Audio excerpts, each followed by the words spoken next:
Well, it's a great honor to have the Prime Minister and the Crown Prince of Bahrain. That's a fancy two titles, I want to say. I don't know if I'd rather be the Prime Minister or the Crown Prince. I think I'd take the Crown Prince.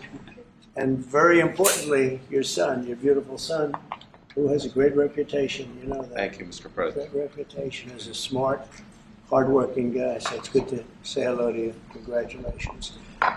We've had a tremendous relationship, I have personally, with Bahrain over the years, and has been a fantastic ally.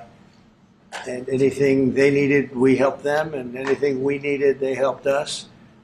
And we're going to be talking about a lot of different things, including the most perfect military maneuver that anybody's seen probably in 50 years, which took place a few weeks ago, and Iran knocked out their entire potential nuclear capacity. And it was obliterated. You know, I used that term. They said, well, maybe that's too much. I said, no, it turned out it was more than obliterated. They can't go back. And we're just really going to talk about some things, including trade. We're going to be discussing trade. We do a lot of trading with Bahrain.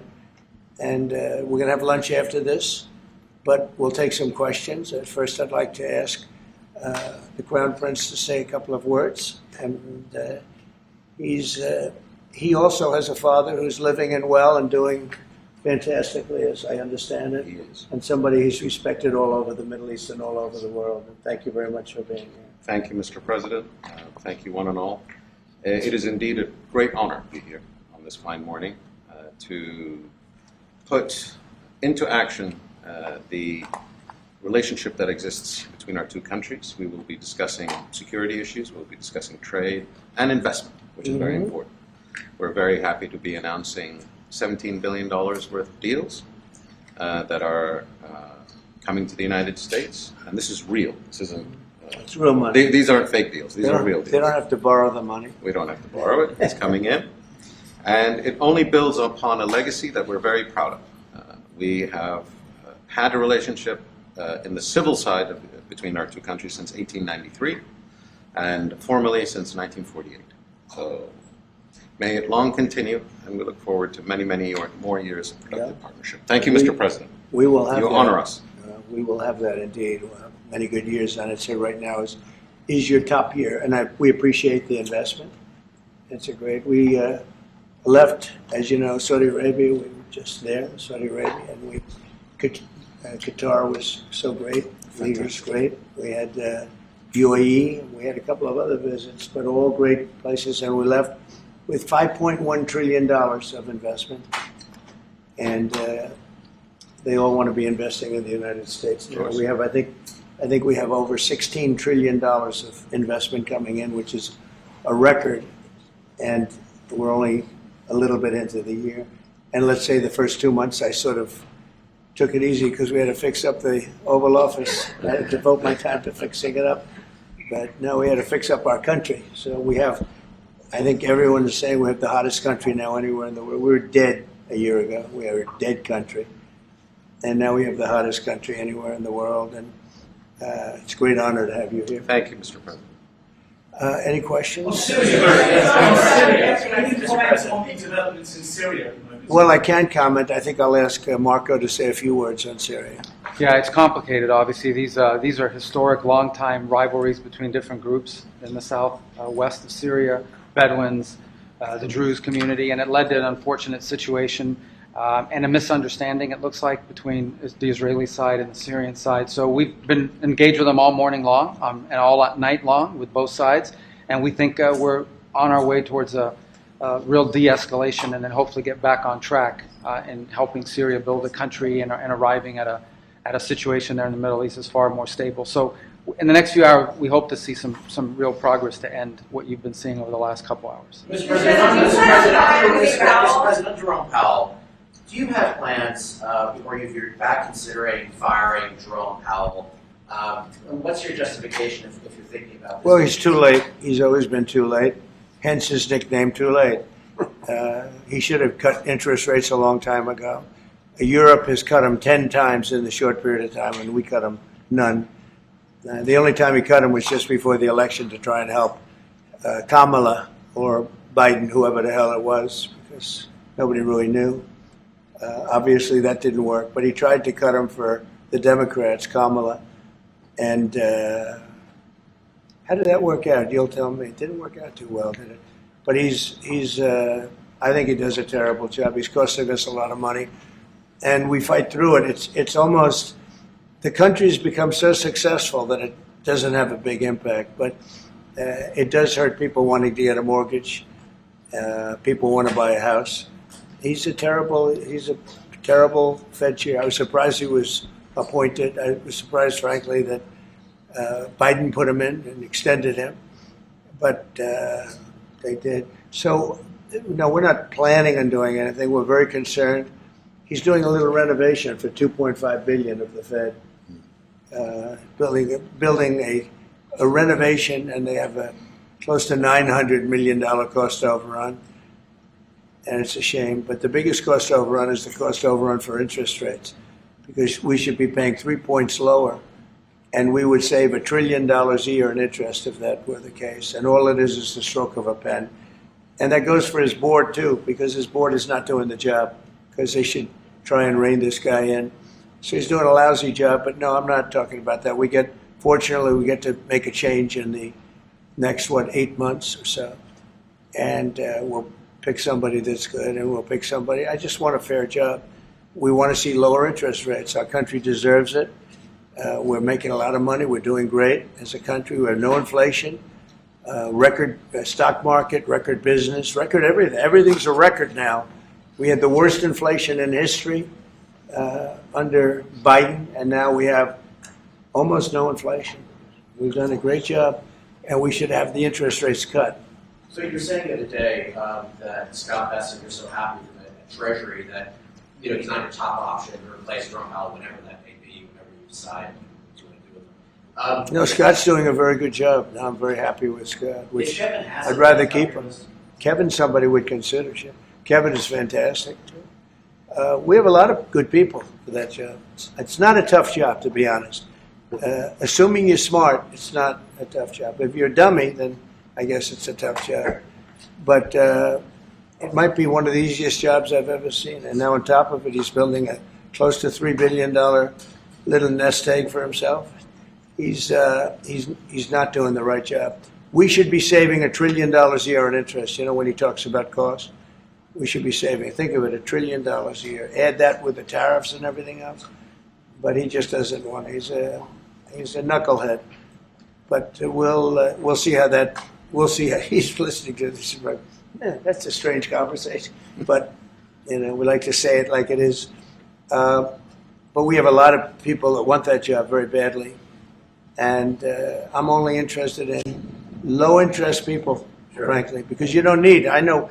So they had the 71 different economists and people experts that they picked about a month ago. I was the only one, along with one person from maybe the world was there, and I said, I'm going to produce something, I don't know what, because they had shut down this massive coal plant, one of the biggest in the country. And it was just purchased by the gentleman that you met yesterday, very substantial man. I don't know if he's maybe not as substantial as you, I'm not sure. But he's pretty substantial. You know who I'm talking about. And they're going to spend billions of dollars on rebuilding it. And it's going to be the largest plant of its kind in the world, I believe, actually in the world. And it's going to be great. So we really fulfilled that promise to Homer City. But it's to Pennsylvania, basically. I won Pennsylvania, and very conclusively won Pennsylvania. So I owe them a big debt of gratitude. But thank you for bringing that up. We raised 92. It's actually going over 100. So it'll be over $100 billion to be invested in Pennsylvania. It was Pennsylvania Energy Project. So everybody was there. Larry Fink was there. I mean, everybody was there and done a great job. The senator did a great job. And we were very proud. That was a great meeting yesterday. Thank you very much. Mr. President, for each of you, so for the Crown Prince, are you planning on taking any of the Patriot missiles that you're going to receive from the United States and divert those to help Ukraine? We have no current plans, as we have an operational requirement inside Bahrain to keep them there Okay. for the present time. At least. He's got plenty of them, too. And Mr. President, on the fentanyl And bill, they are. They're wonderful. They're wonderful pieces of kit. They work very well. American technology is the best. Yep. and on the fentanyl bill that you're That's signing, maybe the most important part of this.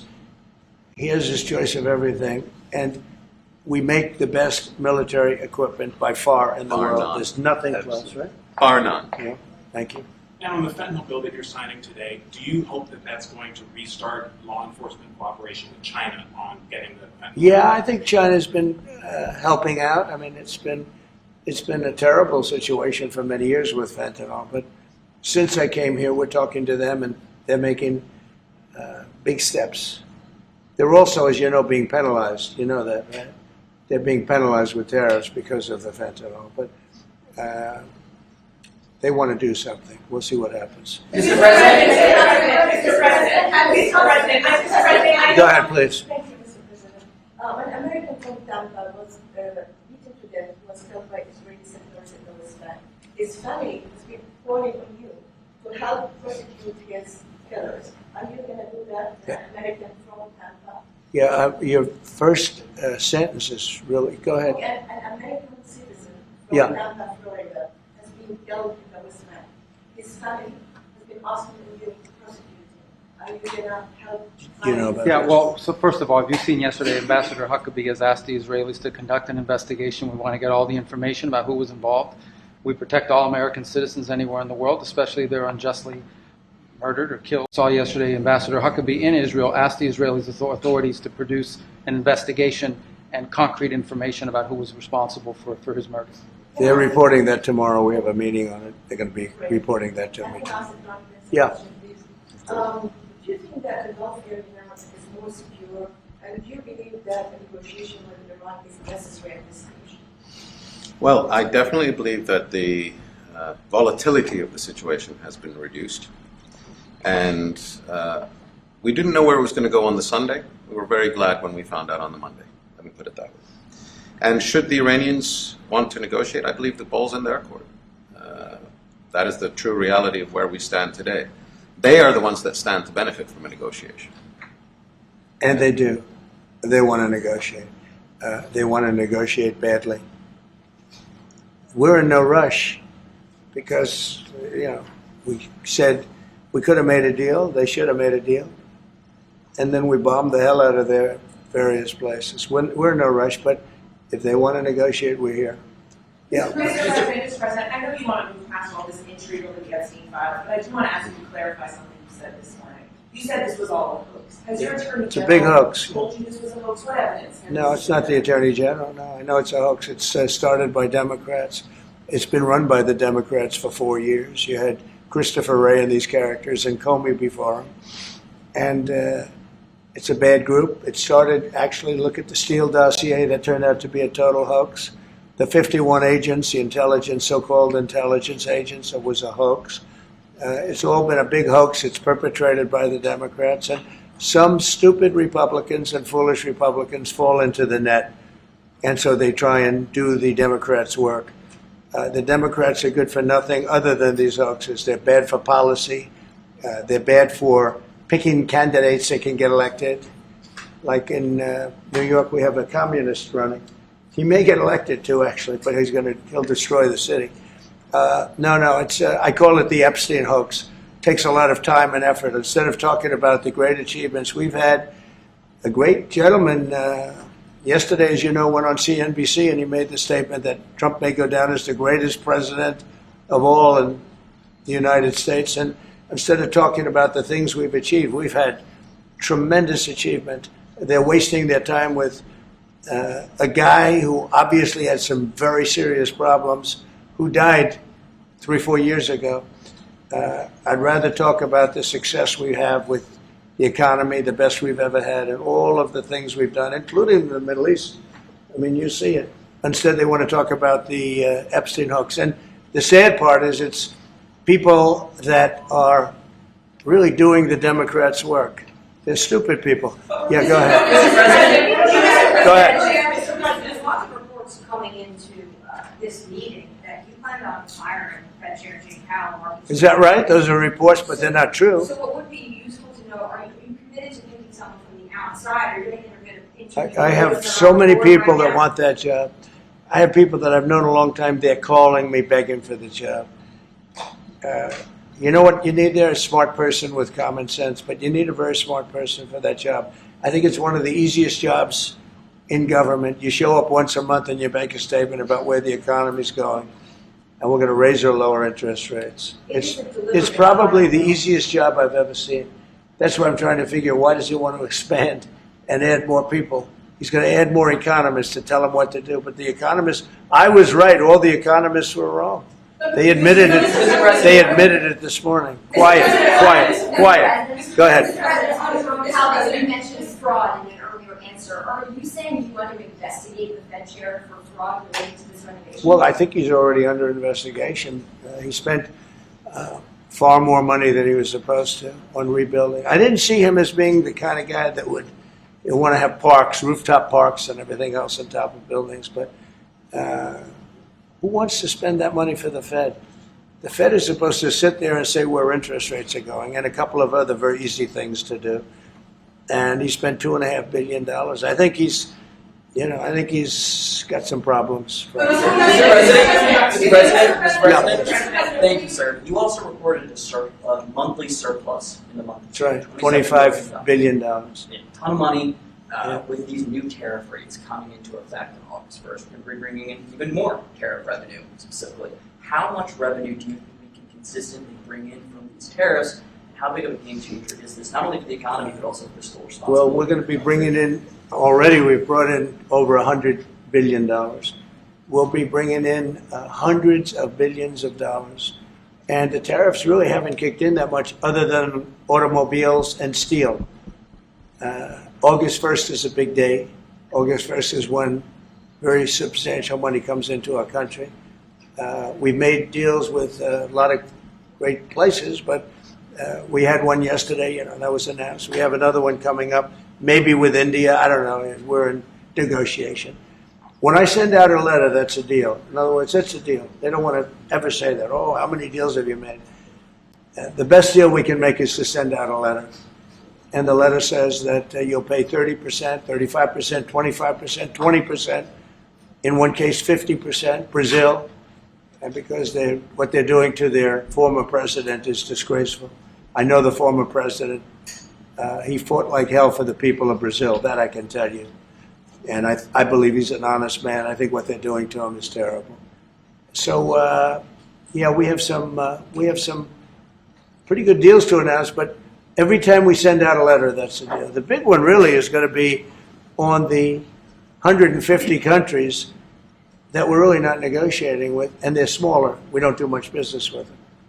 Because you have a lot of countries. You have over 200 countries. And a lot of people don't know this. But we'll have well over 150 countries that we're just going to send a notice of payment out. And the notice of payment is going to say what the tariff, and it's all going to be the same for everyone, for that group.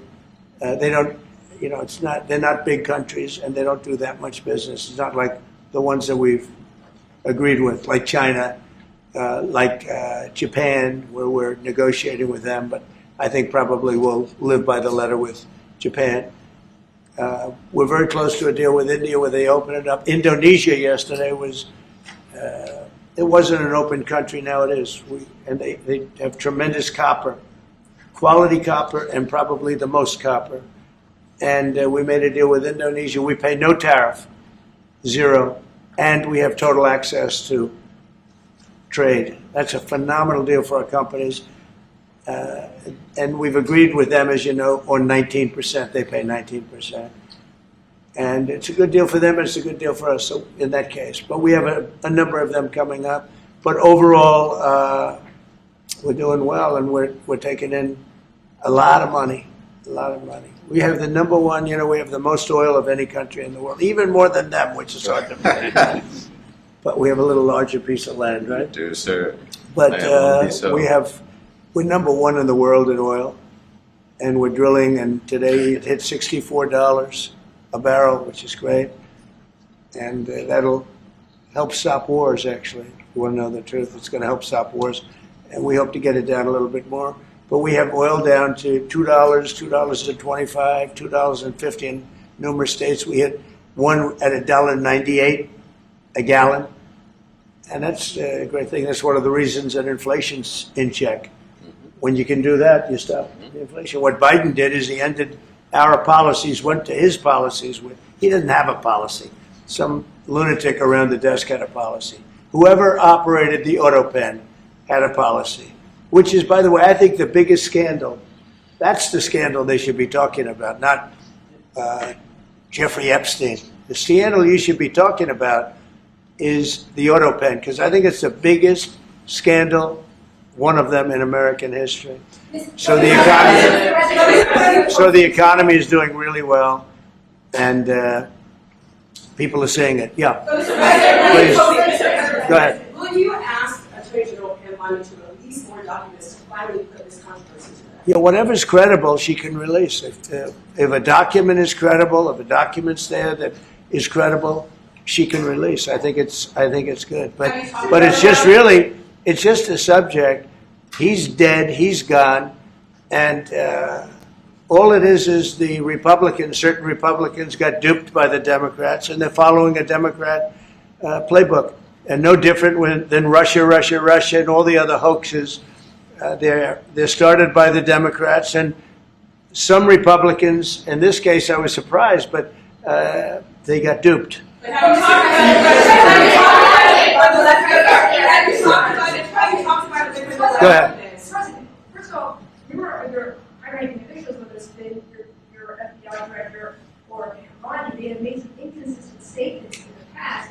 Well, I don't know. I can't speak about him, but I can say that Pam Bondi, I really think that she's done very good. She says, I gave you all the credible information. And if she finds any more credible information, she'll give that too. What more can she do than that? I mean, honestly, what more can she do? And we do have bigger problems. You know, we have problems with millions of illegal people that came in here, and they're killers and murderers. We have 11,888 murderers that were allowed into our country by Biden, sleepy Joe Biden, stupid Joe Biden. He allowed them into our country. And you know what? We got to do something about it. She's got a lot of things she's working on. And, you know, it's very sad that somebody can be waylaid, that just get waylaid. But I think she's doing a great job. Go ahead. On YouTube social this morning, you mentioned past supporters when you were talking about the Epstein issue. Does that mean that you're effectively disowning any supporters? No, but I lost a lot of faith in certain people. Yeah, I lost because they got duped by the Democrats. The Democrats are good for nothing. They've done a terrible job. They almost destroyed our country. If I didn't get elected, all these numbers you're hearing about, they found $25 billion and another 25 is coming in, and hundreds of billions of dollars is pouring into our country. And we just got the biggest tax cut in history. We just got the biggest regulation cuts in history. There'll be no tax on tips. There'll be no tax on Social Security. There'll be no tax on overtime. There'll be no tax on so many other things. You're allowed to deduct your interest from a car payment. That's never happened before. You borrow interest. You borrow money to buy a car if the car is made in America. And by the way, factories are being built all over America, car factories, AI factories, but you get a deduction on your interest. Nobody ever thought of that before. It never happened before. And, you know, these are the things that they should be talking about. The big, beautiful bill is one of the greatest pieces of legislation ever in this country. And the Democrats have nothing to combat it. So they say, oh, it's death. Death. Oh, that's good. And then they give it to the fake news, which is you and a few others. And the fake news talks about the bill is death. The bill is actually life. The bill is life, and it saves our country. This bill is incredible. Look at the results already. So we have $16 trillion being invested in our country. And this great gentleman and his family just came in with another billions of dollars. And if he didn't like the country, if he didn't like where we were going, he's very smart. He'd come, maybe he'd come, maybe he wouldn't even come. I think maybe it wouldn't even come. You'd save your time. But, because, you know, it's one of those things. But if he didn't like where this country was, he wouldn't be investing billions of dollars in this country. But think of it, $16 trillion, more than has ever been even contemplated before. And we haven't even started yet. So that's what I want to talk about. I want to talk about the success. And the Democrats have nothing to show for what they do. They almost destroyed. They allowed 25 million people to come into our country, gang members, jailbirds, from all over the world, not South America, from all over the world. They allowed them to come into our country from mental institutions, insane asylums, just walk right through. They couldn't come into your country. They couldn't come into any country in the world except our country. And they came in from the worst places, gang members, drug dealers. They all came in. Turn it off, please. They all came in, and I'm doing something about it. We have it under check right now. We got rid of a lot of the murderers already. Some of them we put in our prisons because they're so bad we don't want to take a chance in putting them in a foreign prison, have them come back. But we've done a great job. Our country's in great shape. We literally have the hottest country anywhere in the world right now. And it's true what the king said, what a lot of people said. We were a dead country. 1 year ago, we were a dead country. We were laughed at all over the world. We had Afghanistan with that horrible embarrassment, most embarrassing moment in the history of our country. Look what happened with Russia and Ukraine. That should have never happened. Look what happened with Israel. That would have never happened. Hamas had no money. Iran had no money. There was no money to do an attack like that. All these things that happened that wouldn't have happened if you had good leadership. And that's what you should be talking about. Thank you very much, everybody.